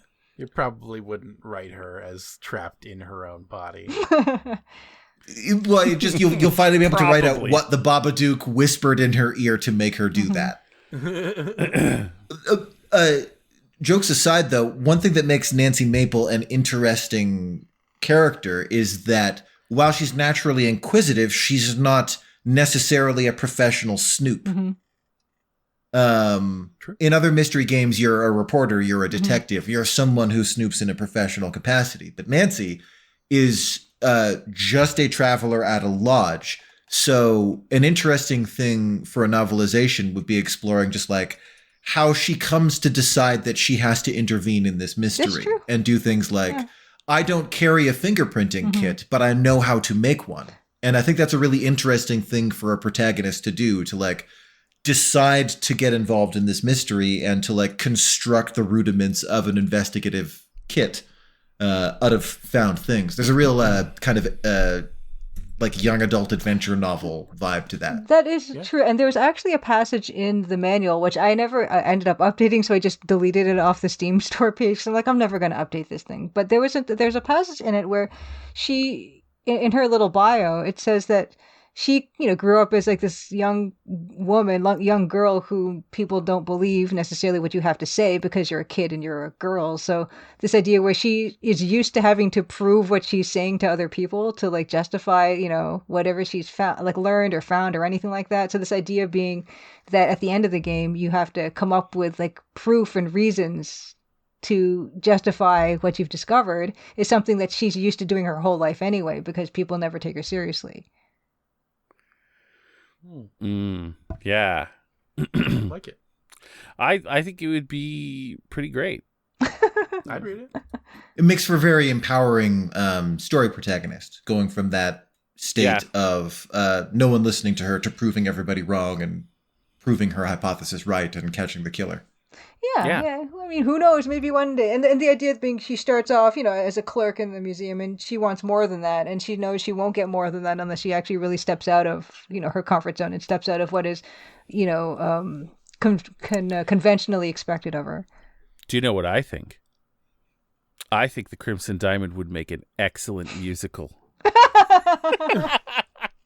She could have her "I Want" song. Oh my goodness! Just in the museum. Just in the basement, just singing her "I Want" song, just like I want to be taken seriously. be beautiful. Look at this stuff, isn't it neat? It's beautiful. Another option you could go is the Murder, She Wrote thing, where it is in fact Nancy who is committing the murders, like Jessica Fletcher did all the murders in Murder, She Wrote. If you watch closely, she was just really good at framing Pinned them everybody. on someone else. Yeah. It's subtext, but it's bold subtext. Like Jessica Fletcher killed all of those people for sure. Oh God. Death follows her everywhere. It does. It really does. And also, one cool thing, and also maybe a dangerous thing about a novelization is that you could have a canon way of going through the game. Like it would be your version of how it's supposed to be. Which is kind of shitty for players, but also kind of awesome for players. So, If you knew you were doing that in advance, Yeah. you could make the game so that it had an apparent or evident ending, but also had an ending that was kind of functionally impossible to get unless you knew something super specific. And you don't tell anyone. And then you do the novelization in which that is the canon ending. And everyone goes, no fucking way, and goes and spools up their copy of the Crimson Diamond and plays through again and gets an ending that nobody knew until they read the book existed. That's awesome. Yeah, that'd be awesome. amazing. It's like a 5-year long magic trick. Oh, that's so tempting, Alex. That's such a good idea. I do wonder how I will tackle, because there are a few different endings in the game, and I'm wondering how I will tackle that in the sequel, where you can two endings fork pretty drastically, and I'm like, I don't know how I'm going to resolve that. I don't know. I'm probably just going to hand wave it away. Or you just write a choose your own adventure book. If you're going old school anyway, you might as well. Or what happens is just go the Quest for Glory route and make it so that you can import a save. Oh my God! Like, yeah, if she picks the so-called bad ending as people have been calling it, then the game doesn't even start, because you're like, oh, you're not the same Nancy as you were, so that's it. The next game isn't open to you. It's just a prologue. It's just an epilogue cutscene of the sadness that happens. Or like a really weird and contrived, like Alien 3 type, like this is strange justification for why and how Nancy is there. Mm-hmm. Love it. It's 1,000 years in the future. That's true. 1,000 years in the future. Okay, we have one more one more of these questions. Can we get a little? This is from our beloved Spivey Lou. And it is a Chrymsonne Chrweighstyenne, and I need to spell this out. ChrymsonneChrweighstyenne. Oof. Ooh, Challenging. Ooh. And this relates to the question. It's a spicy meatball, right? Yeah. Kids these days either give their kids colorful names or vanilla names with colorful spellings. If you were a Gen Z parent, what mortifying names would people pity for your kids for? Oh. I've said this before. I've long felt that the greatest middle name you could give a kid is .com/. So Matthew.com/goodness. That's pretty good. It's pretty good. Oh. You guys, you got one? You got any? Well, I don't even know like what the conventions are. Like, can you put like dashes and underscores? Can you put numbers in people's names? So there is a subreddit called Tragedy. Yeah. Yes, which is just this shit. It's just this. And so you get names like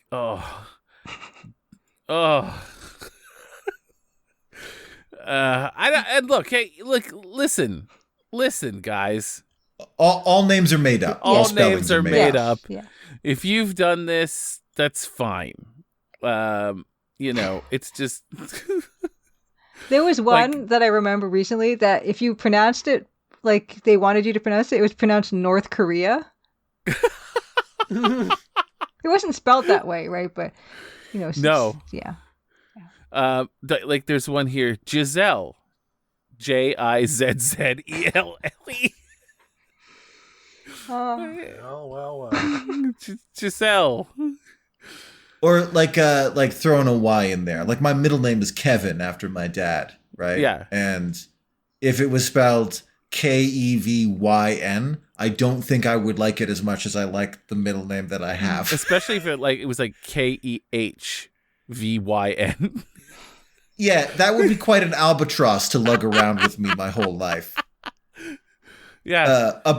One that really bugs me, and it doesn't matter, it just bugs me, is Nevea, which is heaven spelled backwards.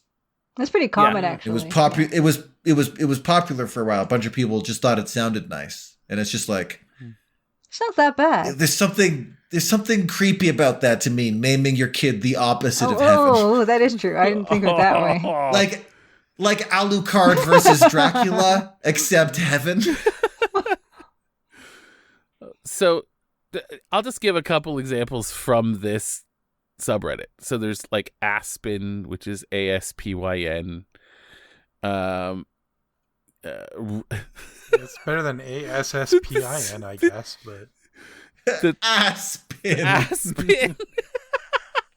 There's a first and a middle name. First name Rhea, Reya. Middle name Sunshine. You know. Ooh, that's like a that's like a fucking Space Quest side character. Yeah. Or a fucking like Marvel character's real name. It's a cartoon weatherman's name. It's a cartoon superhero's name. How would you guys pronounce the name JREAM? JREAM? JREM? Like cream, but with a J? Yes! Dream. Oh, that makes sense. That makes sense, actually. Is that Dream? Dream. Oh, no. Dream. Yeah, that makes sense, actually. I'm not even upset with that. That's kind of clever. JREAM. Here, drawing from my own experience in terms of what name Yeah. I would saddle somebody with that would be extremely frustrating for them to live with.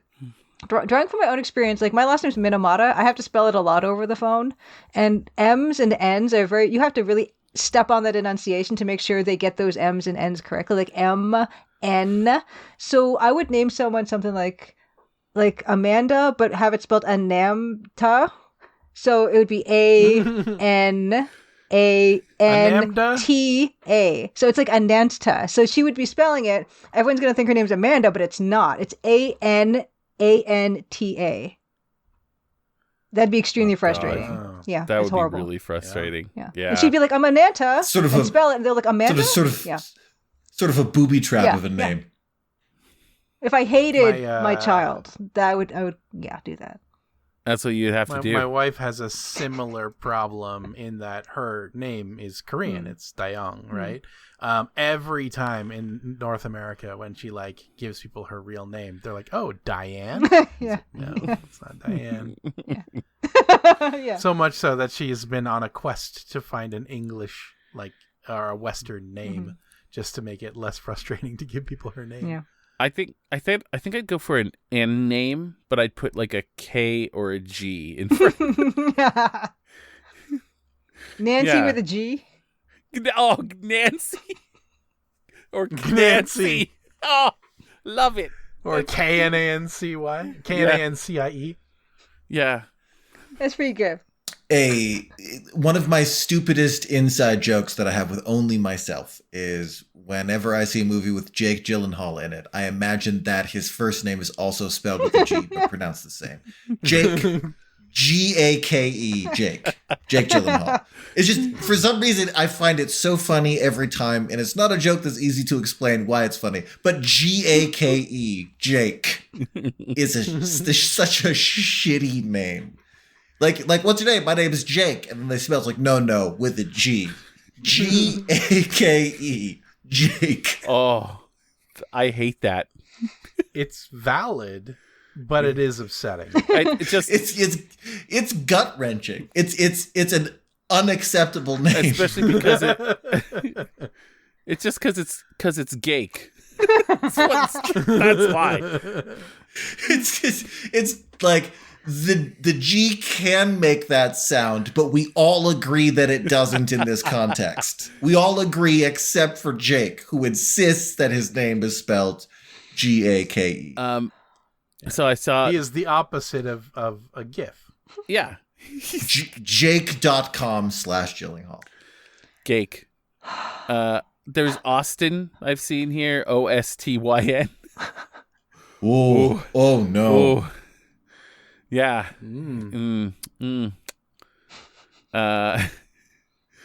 Yeah.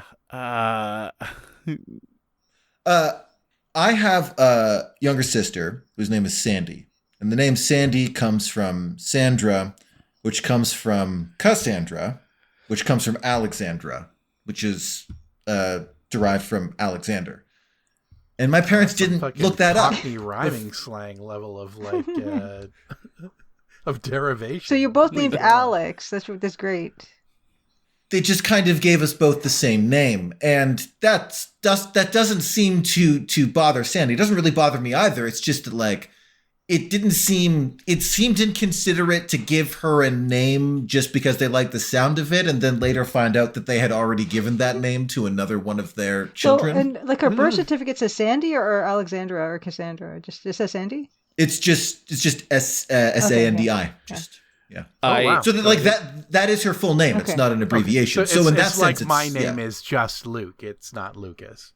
Oh, interesting. it's not short for anything. It's just it happens to have the same root. It's derived from the same root. Right. So your name is not Lucas?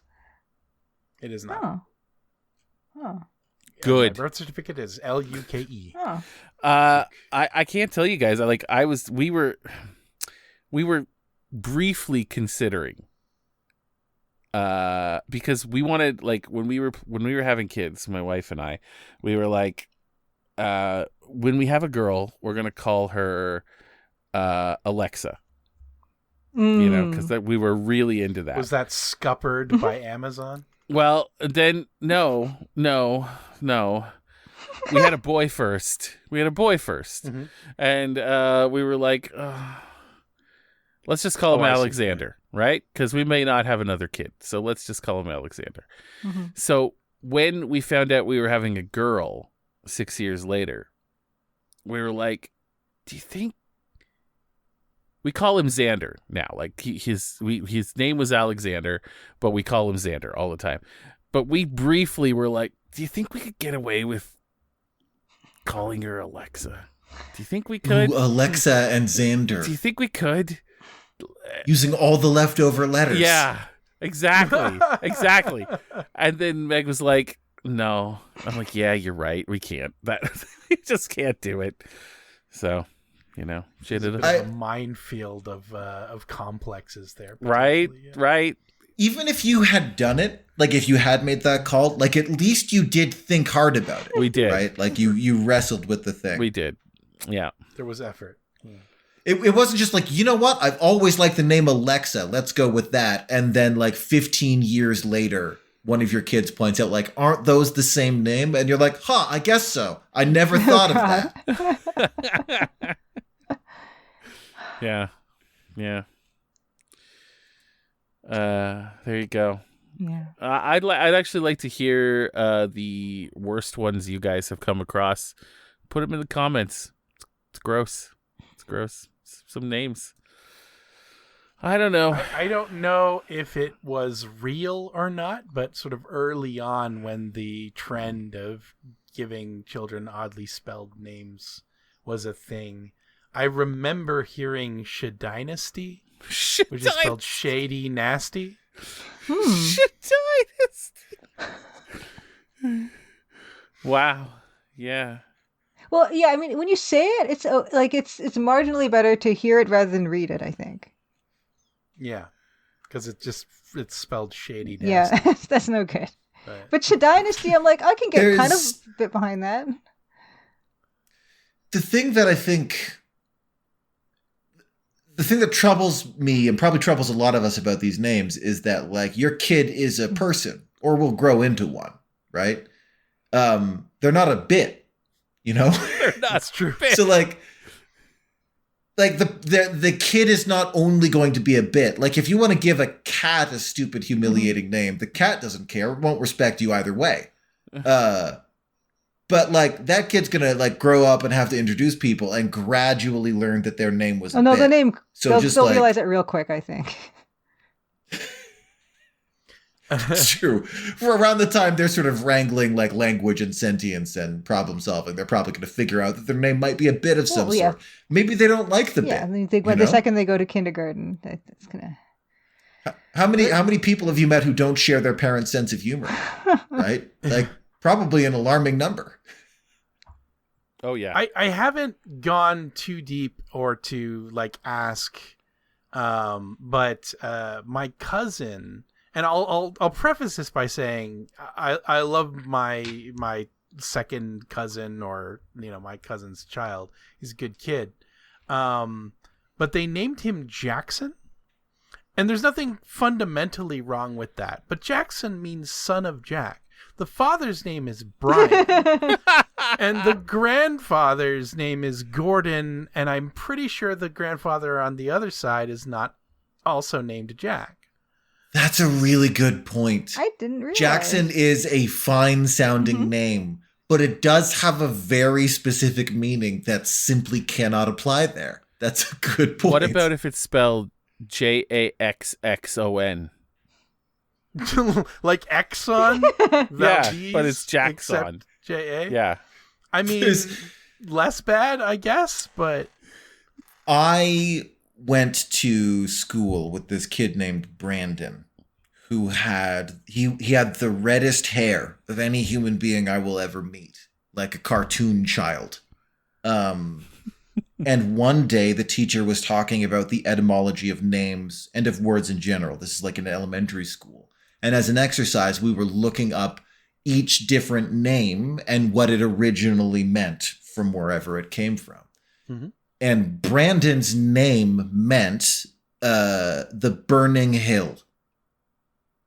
and he had the reddest red hair. Oh. And that was the funniest thing to all of us. And again, I really don't think his parents ever thought of that.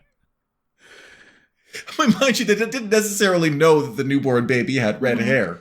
You know, maybe that was just a happy coincidence or whatever. But yeah, a kid's going to be stuck with that name until they're a legal adult or emancipate themselves so they can change it. So, not many people are going to know that that's the etymology of Brandon, though. So I think it's probably pretty safe. And maybe as he gets older, his hair will change. Like maybe when he was a baby, he was blonde, and then he turned redheaded, and then they're like, "Oops!" If they even realized, and then maybe the hair will change again. Oh yeah, I don't think that moment defined the rest of his life. It was just Brandon had a much more extreme experience with that name etymology than the rest of us did. Yeah. Yeah. Did you ever punch him? No, I've never punched another person. Yeah, you're very nonviolent. It's true. We were told we were such big kids. Our parents were really concerned someone would get hurt, so it was really strictly forbidden. You don't hit other people under any circumstances. It's true. So whenever we were disagreeing, we would just stop and think and try to think of a thing to say that whatever sibling we were talking to would remember for the rest of their lives. I was going to say, yeah. I could see where that was leading. It's like, I see, I'm angry, I'm upset. It's not okay to hit people. What can I say to Nat right now that they will carry with them until... I want what I say next to be the last... Injure them. Yeah. Yeah. Whatever I say next has to be the last thing that my older brother thinks about before he dies. What is that thing that I can say? And so that's how we fought instead. That is very... which is... It's much healthier. It's a much healthier way to live. That's very Gen X. I'll tell you. That's a quintessential. Yeah. Archetypical. Yeah. So nice. Good job. Hey everyone. We've come to the end of this episode. I hope that you are all still with us. And those of you who left us long ago, you won't hear this. So we can say whatever we want to you. What should we say? Well, they're not hearing us anyway. I hope you enjoyed the rest of your evening. Yeah, I hope it was really good. I hope you had a lot of fun. You probably just clicked on another YouTube video that caught your eye and then watched that instead. I hope it was really good and funny and cool. Yeah. I was looking up the original Welsh spelling of Gwenhwyfach, just because we were talking about unusual spellings of names. And I mean, it's a Welsh name, so obviously, it's not spelled the way you'd think. Unless you're Welsh. It's Gwenhwyfach is Gwenhwyfach. Mm-hmm. But the thing that was particularly interesting to me that I noticed on Wikipedia is she has a sister named Gwenhwyfach. Oh. Like Gwenhwyfach, HW, and it's the same except for the last, I guess, syllable is so it's GWENHWYFACH. So is that like the Welsh for number 2 or something? I don't know. I honestly do not know. Well, apparently the name Gwenhwyfach, according to the Wikipedia once again, so take it with a grain of salt, means white ghost. Nice. Wow. Look, I donated $10 in total to Wikipedia last year, so I feel like they're probably pretty accurate. Oh wow, yeah. So apparently they actually in the same paragraph. Gwenhwyfach or Gwenhwyfach means Gwenhwyfach the lesser or the less. So it's like naming your son Jiro. Yeah, I was gonna say it's like with the Japanese, you've got Sanjiro, Ichiro, first son, second son, third son. What a I guess it's just cultural, but imagine being named Ichiro or Jiro or Saburo or something like that, which sounds absolutely normal probably to Matt and Alex, but it literally means first child, second child, third child. Like, in terms of a name as an identifying tag, you've got your surname and you're numbered. You're good to go. Like, they even know which one you are. Shiro, Goro. Yeah. They don't do that with girls' names either, interestingly. They don't? I didn't realize. Yeah. There's no, like, Ichiko or anything like that, right? Is inheritance typically patrilineal? Oh, yes, heck yes. It is. Because that might be why. Because, like, they just count the sons alive. Whoever's got the lowest number in their name. Good job. You own the house now. Also, ACH in Welsh is pronounced ugh. It's beautiful. Gwenhwyfach. It's like music. So it's Gwenhwyfach. Gwenhwyfach. Gwenhwyfach. It's Guinevere and Gwenhwyfach. In Japanese is weird like that because they're also calling January month 1 and February month 2 and March month 3. They don't go much in for the in Japanese, yeah, so totally. It's, son 1 was born in month First 1, month, second month, third month, and year of the emperor 1. I'm picturing Gwenhwyfach as being lesser in every capacity. So she's smaller and meaner, but she's like smaller in personality. You know, she's small in spirit and she's in like character. a photocopy of her older sister. She's just like a disturbing homunculus of Guinevere, just sort of like hunched and asymmetrical. Is her nickname Ugh? Ugh. Ugh. Well, I mean, neither of them can take Gwen, or I guess the firstborn sister could take Gwen as sort of the nickname, but yeah, imagine if Guinevere took Gwen and then Gwenhwyfach is like, well, shit, all I've got is ugh.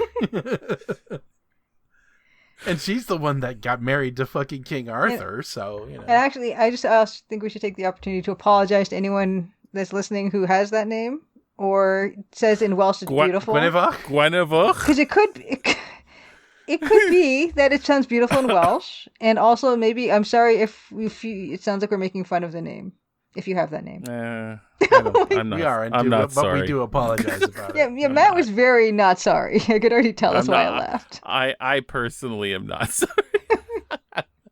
No, it's fine. I brought it up, so I'm culpable, but, you know. I'm happy to clarify that we're having a go at the etymology of the name rather than the person behind the name. Yes, absolutely.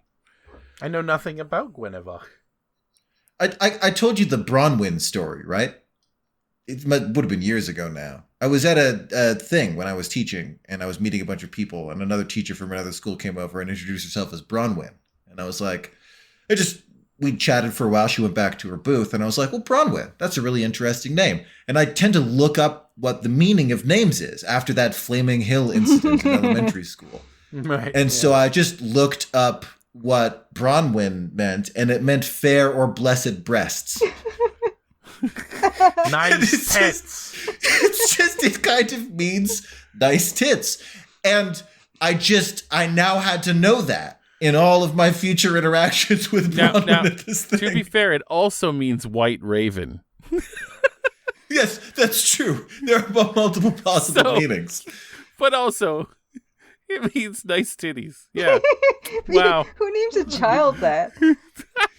I'm just... the long and the short of it is... Aspirational, Julia. Just look it up. Well, just look it up. up. You can still choose the name. Just look it up first. You might as well know. Yeah.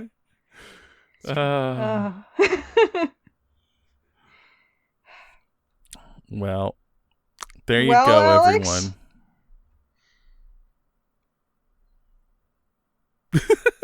We're all waiting. That's it. That's it. Sorry, I think I might have missed something. What are we waiting on me for? I'm waiting for Julia to finish her thought. No, I did. That was my thought. You said that's her name.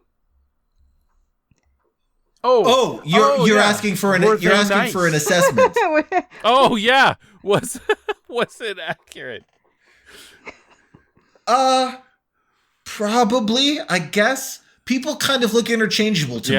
I only met her that one time, so she's just like a store mannequin or like a shadowy figure. I know that's a disappointing answer, but like I don't know what people look like when I meet them. I have to run into them a lot of times and learn how they walk and stuff like that before I can tell them I'm very apart. sorry I asked. It was tasteless. I wish I had an answer for you. I'm scanning, like, I'm trying to form Well, obviously they weren't remarkable enough that, like Alex remembered her entirely from her breasts, so, Yeah. Well, but the thing about it is that Bronwyn doesn't mean huge tits. No. Sure. It Well, means that's where your nice objective's tits. in, isn't it? There's- Nice boobs. But I mean, like, well, Yeah. yeah. So, like, really excellently formed boobs could leave quite an impression. You never know. yeah, but like are not necessarily going to jump out at you in a business casual setting. You know what I mean? It depends on what she's wearing That's at the so time. true. That's so true. And people don't Guys, all we need like to- the same stuff, okay? So there we go. Whether they lived up to the moniker, they weren't on display that day, if memory serves. But again, it was just a bunch of nebulous shadow people, so I really couldn't tell you. We really Just pale, gaunt figures. We really need to shoot Keeping this them in plain episode in the view. head and put it in the ground. Yes, we yes, really need yes. to. Yeah. It's time. All right. I'm sorry. We probably Thanks took just for as tuning long. in, everybody. Yeah, we did 2 episodes worth of recording tonight, apparently. So, yeah, thanks for joining us, everybody. Okay. Bye, love you, bye. I'm gonna go digest a kilogram of God, spaghetti. don't die, Alex, You- please. You've been doing that the whole time too. That's so Mhm. cool. I can really feel my stomach displacing my other organs. Good night, everybody. Yeah, next week we're back to normal. No, God, we're not. I'm thank not God. here next week. Well, Oh my God. yeah, Julia's out next week. At any rate, we are back to normal next week because chaos is normal. All else is delusion. Yeah, we Might are. be slightly more normal next week than usual. Actually. I truly hope that this last 2 hours has been a little distraction from. Yeah. Oh, whatever's happening. From all the chaos. Whatever's happening. Who knows? Mhm. Yeah. For those of you deep in the future, reviewing this historical record, this was recorded in the week that Donald Trump was talking about taking Greenland by force and trying to annex Canada. Yeah. Early in those days, hopefully he not much. He put off the tariffs for a month. Yeah, Yeah. If you're listening to this in the future, I really hope this sounds crazy to you. Yeah. And you look it up to be like, no, that can't be real. But then you look it up and like, sure enough, it was real. I hope it seems that crazy. Yep. Yeah, I would like this to be another one of those things where it's like, did that actually happen? Oh, wow, that did happen. Wow, I'm glad that went nowhere. Well, That's sort of the best case scenario, that's all we're gonna say in it because we know you guys look to us for a distraction, not for talking about this shit. You get enough of that everywhere else. Mhm. But it is a notable thing that happened for time context. Absolutely. Yeah, just for the archives. Yeah. Anyway, in the meantime, we're all in this together. Yep. Have yourselves a future. We mean that. Yeah, and find yourselves that tomorrow. And we love you. That really is is our thing. Oh, Yep. Jesus. I walked off the screen. Also, stick and stay. Stick and stay. Nancy scared the shit out of me when she emerged from behind that tree. Stick and stay, Yeah, stick and everybody. stay. everyone. Bye. Bye.